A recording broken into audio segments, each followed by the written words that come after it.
Galbay di aplikasi Pinjam Yuk sebesar 10 juta masihkah aman ya? Apakah memang benar-benar di lapangan tidak akan datang meskipun kita udah 2 digit nih telat bayarnya atau gagal bayarnya? Katakanlah udah lebih dari 10 juta gitu ya. Apa sih resikonya? Tentu saja sebenarnya tidak ada resiko yang berbeda ya dengan kalian yang mungkin galbay yang 1 juta, 2 juta. Mungkin memang akan makin lebih dikejar atau mungkin bisa dibilang lebih diprioritaskan. Nah, cuman pertanyaannya di sini adalah kayak kalian itu apakah ada DC lapangan nggak sih sampai sekarang? Apakah Pinjam Yuk sudah punya atau belum gitu ya? Jujur, Pinjam Yuk ini setahu saya masih belum ada DC lapangan dan banyak di luar sana itu juga yang galbay dan belum disamperin juga. Tapi kemarin ada beberapa informasi 1-2 orang yang sudah disamperin DC lapangan. Itu berada di daerah Jambi. Nah, itu kan jauh banget tuh. Nah, biasanya kan DC lapangan di daerah Jakarta. Nah, ini kok bisa nih di Jambi nih? Apakah ini beneran DC lapangan? Ataukah memang tim penagihan aja yang mau ngasih surat penagihan? Dan mungkin sekalian mampir atau gimana nggak tahu. Tapi yang jelas tidak bisa menunjukkan sertifikasi sebagai seorang DC. Yang mana itu diwajibkan oleh OJK ketika kalian itu didatengin oleh debt collector atau field collector.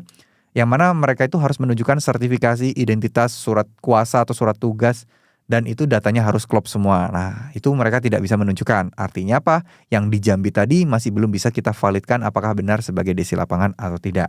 Ya kita ngikutin aturan aja lah ya. Kalau di OJK udah bilang wajib banget untuk menunjukkan sertifikasi, dokumen-dokumen, kartu identitas dan lain sebagainya ya mereka wajib. Karena untuk menghindari oknum-oknum penipuan, karena banyak banget oknum-oknum penipuan yang mengatasnamakan DC, padahal itu mah bukan resmi dari si pinjolnya.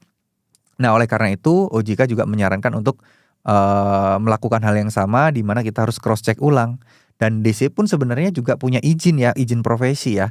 Jadi dia harus punya sertifikasi juga yang mana ini juga nggak sembarangan DC punya sebenarnya. Jadi kita harus minta seperti itu ya.